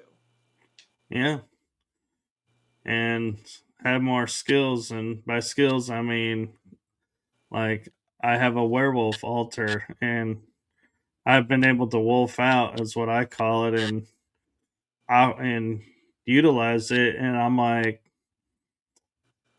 and came to find out it's not even one that was naturally mine. It came from a program, and it's like, huh, I'm able to jack into a altar that's not really mine, but operates by me. That's kind of interesting that I can wake it up and bring it to existence without orders, so to speak. And so I'm looking into why that's happening. Yeah, and I have a flying program where I can fly, but I'm like, it's like hovering, in my physical body. I don't know if it's like Marvel, maybe it's like, Iron Man. I don't know. It's not even Yeah, a suit, though. I feel like it's just in me, and I'm just able to do it where I'm like, I start doing ballet or something, and then I start twirling, and I'm up, and then I'm sideways, and then I'm this wolf out. I love that. Yeah, yeah, it's all that. Yeah. yeah. And the one thing I will say about the programs, they are designed to keep us individualized and separate. And the downfall about it is they had no idea that we would remember stuff by talking with each other here.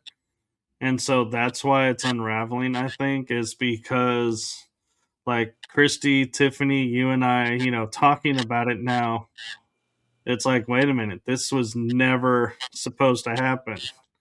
We're not supposed to know about this to be talking about it. And so it's fracturing the programs, and that's why more people are starting to remember, is because, oh, people are talking about it. And I'll be honest, I'm pausing a little bit, not because of what we're talking about. I'm hearing different voices in my headphones, and I'm trying to figure out if it's an echo of me or somebody else having a conversation. But I am hearing a whole nother voice, Oh, that's strange. kind Yeah. of staticky, in my headphones. And so I'm wondering if it's other people can hear it too. and and sometimes I've questioned, is this a whole psychological operation? Is it just info wars? Is it psychological warfare? Because what it's consciousness warfare. I mean, because the consciousness creates these altars and the bodies, because if supposedly the bodies aren't real, I mean, we're real in the fact that we're in an avatar body because we cut ourselves and we bleed, so we think are real, but this is like virtual reality in the matrix, like we're Neo and we're watching it, and because we're so involved in it, it feels very real. I mean, is it like that? Is that how these programs are? I mean, they sure are invested in showing us all this stuff. And one that my husband watched was called Dark.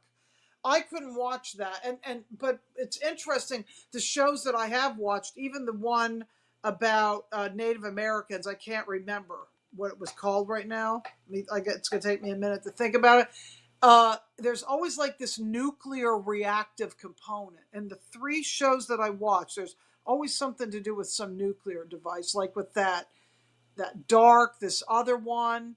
Oh, Tiffany knows about Dark. Okay, I know that takes place in Germany. What was the other one?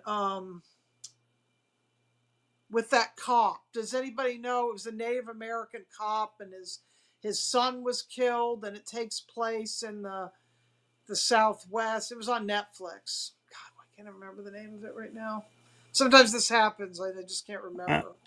it sounds really familiar, but then I don't know if I'm confusing it with another show because I know my mother watched Longmire, and I know there's a Native American cop in that, but Oh, Sitting Sitting Bull, Bull, Christie. Yeah, no, that's a real documentary. I watched that. Yeah, yeah, this is something else. Maybe Google this if you can.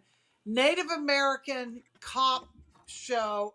Wind. Is it something called Wind? Something on Netflix where his son he was killed by this nuclear. I don't know. It was just Dark weird. Winds.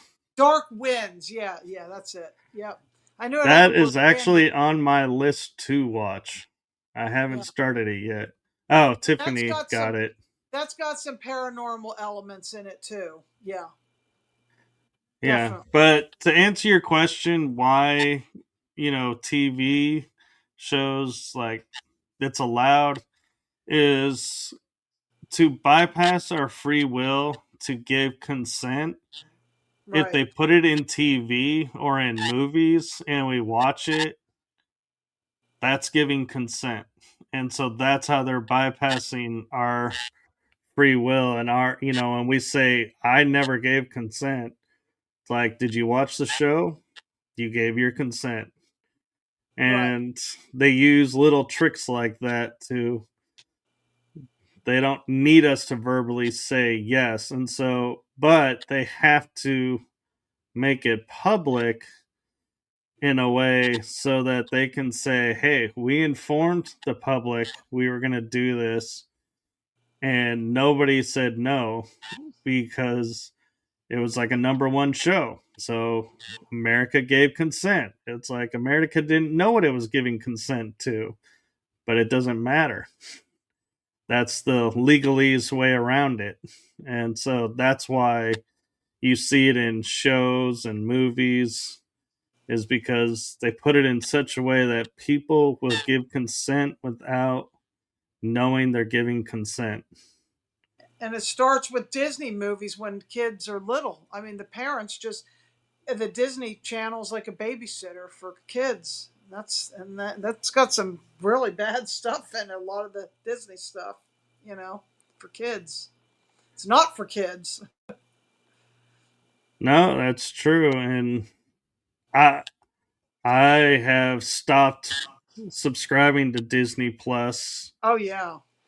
because of that, and it kind of sucks because I love the Marvel and the Star Wars, but I'm like not enough to give support to Disney. Well, you know what? When I go stay with my friend and watch her cats, I know they have Disney because I think they have Hulu. So I want to watch Loki on that, and then I tried to watch The Mandalorian, but I couldn't really get into it. There's too many episodes to before I was going to see Baby Yoda, so I just couldn't do it. You know, Yeah, and just so I you love Baby know, Yoda. yeah, I said that in a Star Wars group, and I got kicked out of that group because his name is not Baby Yoda. It's Grogu, and they are very particular about that in the Star Wars community. I was like, I'm sorry. I didn't even really get a chance to say, I'm sorry, my bad. Oh my God, that's crazy. But yeah, they are, yeah, you don't mess around with those groups. And it's like, wow, I thought I was bad just being, watching everything and over and over and over, but not like that. Well, how's everybody doing in the chat? Do they have any questions about anything? I think they've been just going along with everything, and they were saying they hear the echo that I've been hearing the whole time, and it seems to be quiet right now, but I'm kind of curious. For me, it's gotten quiet. Is it quiet for everybody listening now? Because I changed one setting, so I'm curious It sounds like every once in a while something's trying to come through, but it's not really coming through. Yeah, I don't hear anything over here. Everything's clear for the first time. It's like clear signal, and I'm not hearing any echo or anything. Well, so what I did was I went into your settings for your mic and I turned on the echo cancellation and to reduce background noise. And so I'm wondering if that changed anything or if it's still the same and I'm just now not noticing it, but kind of interesting and kind of wish I had said something earlier because we could have investigated it sooner, but I was just thinking nah, and then I was like, wait, this is too frequent. It's like total conversation while I'm trying to talk at the same time. It's like I'm competing with my own ears. Yeah, It almost sounds like music now. really. Well, I hear music in my head all the time. I'm one of these people that wakes up with a song and I'll hear the same song for weeks at a time. Then I'll shift to another song. So I know there's a meaning in it. You know, like I Yeah. remember recently it was The Who, Don't Get Fooled Again. Like, that's a At good least one. it's a good song. Or at one time it was before doing a show with Rob, it was Freedom of Choice by Devo. You know, a lot of times it has to do with what's going on collectively, is why I have these certain songs that go on.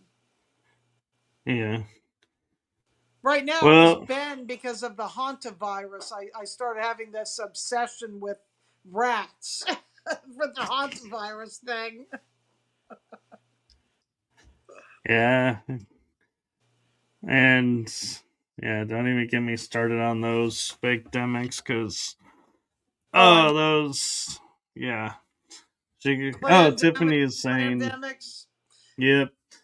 She goes, that Tiffany says that happens with me. I wake up hearing music and songs that aren't in this reality too. Yeah.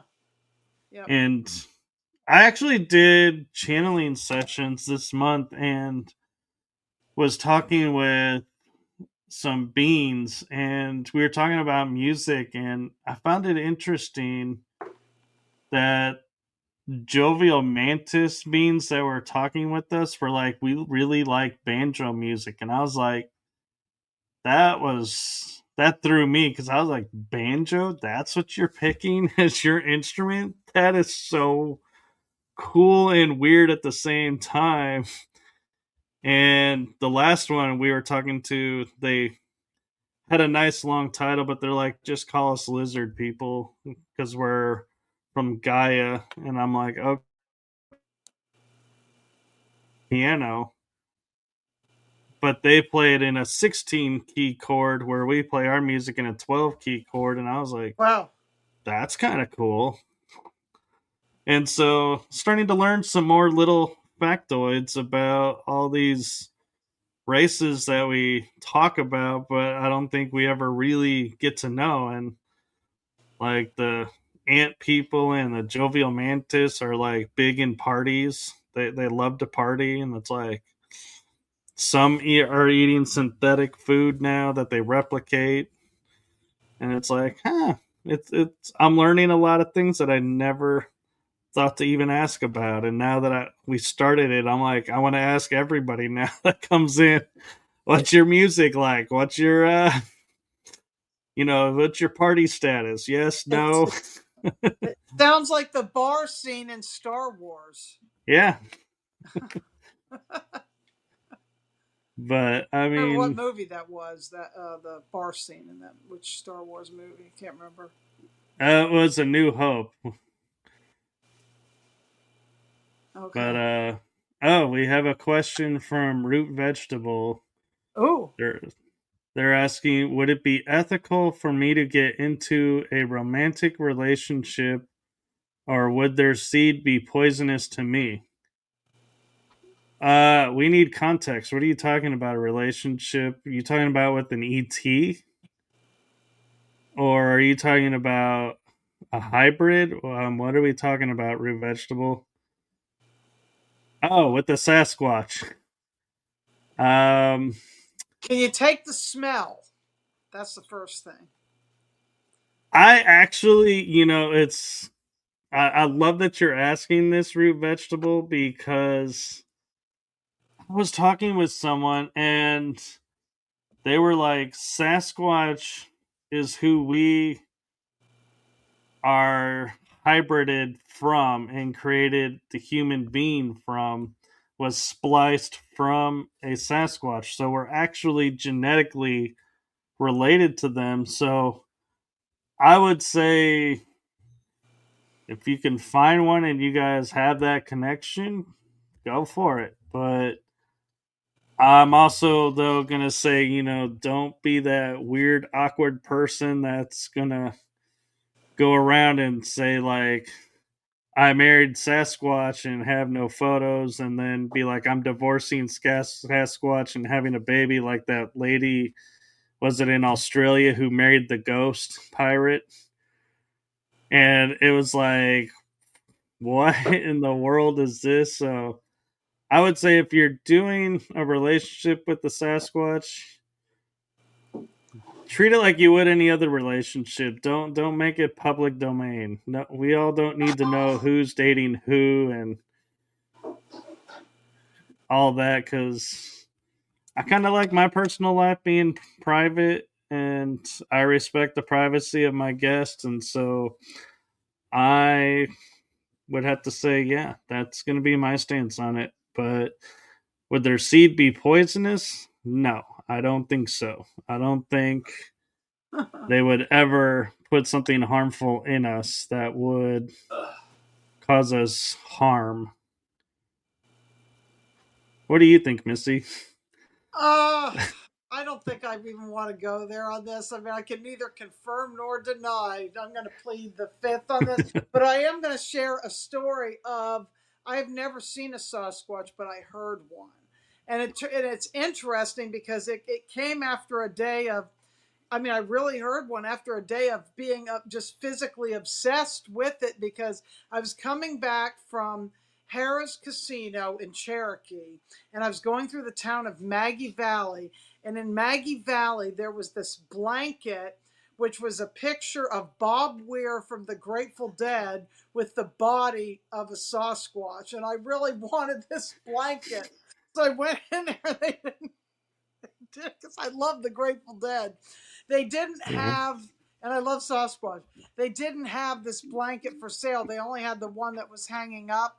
And that night, because it was going into my mother's birthday, my mother was her birthday was October 12th, and this was the October 11th. It was in the middle of the night going into her birthday. I had the window open slightly, and I heard like this intense ringing in my ears, and then I heard this thing that sounded like water singing a cry and like ooh, oh, yeah, yeah, like this weird, I can't even describe it, but it was like it whatever it was doing was to open the portal. It was like talking to me, like it would be like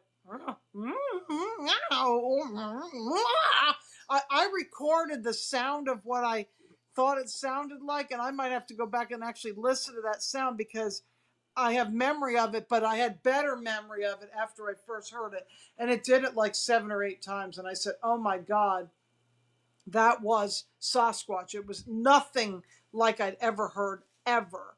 And I know another friend who's actually the biological connection to Arthur because her cat Rosie and Mystery is the father of my cat Arthur. She's seen the rocks on top of her roof, and people see the trees that do this. So yeah. Yeah. I was on a skywatching adventure in Arkansas once, and I had a crystal appear out of thin air right behind me and fall on this wooden stage.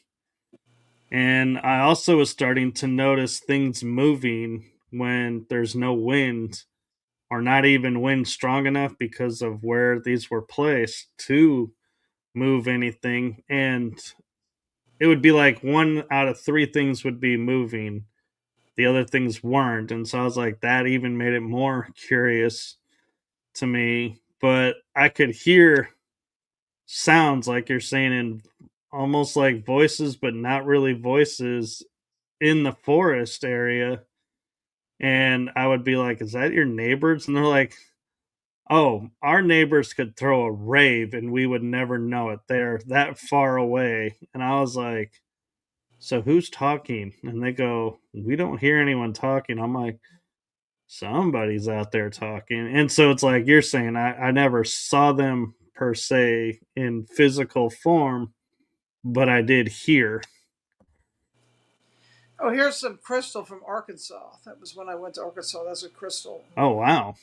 Isn't that neat? And then I've got some crystal skulls. You know, we were talking about the moon before in honor of Artemis too. This is Artemis, Aw. and this is a Is that planet. red jasper? No, that is hematoid, which is Oh, okay. quartz and hematite together actually makes it this color. That's really cool. Yep. This one I couldn't remember its name earlier. I remembered it's Bodhisattva. I've heard Bodhisattva before, but not in reference to a skull, so that's pretty cool. And this one is Kuan Yin. Aw. Yep. I just felt the crystal skulls need to come out today. And this one is Aurora Labyrinth. That's all I have for right now. This is a labradorite. Wow. Got a That's, bunch. I met Max, and Me that too. was an experience. Yeah, me too, because Max lives in Texas, I think still, right? Does Joanne Parks still live in Texas? She did. I'm not sure if she still is, but I know she was touring around for a while, so I don't know if they ended up moving or what. I kind of lost touch with them, but every once in a while I'll see like another crystal skull will pop up, and I'm like, oh yeah, it's getting close to that time, or yeah. And I mean, it's really interesting because they're like, when you sit down with it, they're like, don't touch it, don't, you have certain rules that you have to follow, and it's like, yeah, whatever. But then it's like when you're done, you're like, oh, I'm so glad I followed those rules. Yep. Yeah, well, we're actually, wow, approaching 2 hours. I normally Yeah, do this an has been hour and a great. half. Yeah, this So has been great. And I got a show with Rob tonight, so that's at 9. very cool. I have a show at 8 with Nikki Gerard. That'll be fun. And so, where can people find you? They can find me. Let's see. They can email me at Hill Hill Night Nite Vision Vision at gmail.com. Hill Night Vision at gmail.com. I'm on Facebook. I'm on Instagram. I'm on X. I don't do anything there, but I'm there. I have a thing called Carolina Felina. I'm yeah, and no Nite Oh, Nite, whoops. not Night because GoDaddy didn't have that. I don't have that website anymore, but I just have HILLNITE Vision VISION at gmail.com. And I have my channel, Missy Hill at Galactic Earth Fusion on YouTube. That's my old show name that was on Blog Talk Radio. Is yeah, that's right. It was Galactic Earth Fusion, and that's it. People just find me if they're meant to find me. Well, and also, I will shamelessly plug on your behalf. You can get tickets available through Gina's Buy Me a Coffee Yep. for June 13th Summer Days Conference, where Julia will be a speaker, Missy will be a speaker. I will be a moderator, so I get to play Julia's role for a day. So wish me luck with that. And we will see Arthur. you all shortly. And have a wonderful day, everyone. And thank you. And Missy, I'd like to deliver a message for you from me, and that is from my heart and the heart of my shows to you. Thank you for what you're doing. Thank you for sharing your story and your experiences. Thank you so much for having me too. This has been great. Thank you. I appreciate it. Yes, and so be We sure got to to make like. that trip happen. Let's. What a long, strange trip it's been. We got to make that trip happen. Oh, yeah, I love road trips. Definitely got to find a way to make that happen and find a place where we can all be like, ooh, kind of. Even Yeah. if it, going into a hot spring. God, could you imagine doing what we do in a hot spring, talking to everybody? Oh How yeah. relaxing that would be. Yep. But then again, it's like, yeah, probably not the best thing to have in a touristy hot spring area because people would probably freak out over mentioning some of the stuff we mentioned. Hot So, Springs, North Carolina actually has hot springs too, but they've monetized. It's not cheap to go there. I mean, I know one thing about Hot Springs, Arkansas. You can at least go fill up and drink the water for free there. You know, they have the right, things everywhere in the town where you can fill your bottles up and drink that water. right. Yeah. So we'll work on that for you, Julia, and we'll toss ideas around. And oh yeah, are you going to be joining Julia and my panel on Sunday, Missy? Yes, I thought it was Saturday. Is it Sunday? He's crazy. Look at him. How nuts this. He's nuts. Uh, Huh. Ouch. I thought it was 11 o'clock Saturday night. 11 p.m. Eastern Saturday night. That's what I thought. I could be wrong. It's you could be her right, actually. Sunday. It's her Sunday. That's true. It Yeah, would be her Sunday. That that's early for her, isn't it? What is it like? she's 6 hours ahead of me, so she's 5 hours ahead of Eastern time. So when Four she in the does, morning. 4 in the morning for her. Oh my well, god. it could be 11 o'clock her time at night, which would be back it up to being like 6 or 7, I think, our time. Maybe that's it. I don't know. I put a yes for whatever time that was, but I can't tell you what it was. You Yeah, guys do it again, and we'll figure it out. Is it going to be Sunday or Saturday? I'm in for whenever it is. I have to look at Now the that I group got chat to cool be internet, honest. yeah.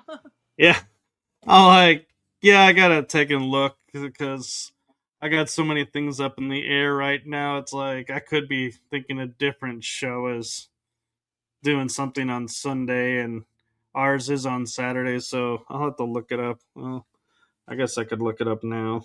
Let me see. Since I, well, I'll message you off air because that's not for Sounds good. everybody. Yeah, And you got or another one, and I'm gonna make dinner now before the next thing, and I got yeah, some research to do for a little bit of stuff that I got to look up for tonight's show because some of it's current event stuff that I need to look up. yeah. A little of that stuff. Oh yeah, I was about to say Tiffany can tell us what it is, and she's asking us to remind. So I'll get with Julia and find out for sure, and I'll message both of yous when and where. Sounds. So have a wonderful evening and rest of the day, and enjoy your weekend. And I will see you all soon. And with Good that, I'm gonna say good night, everyone. night.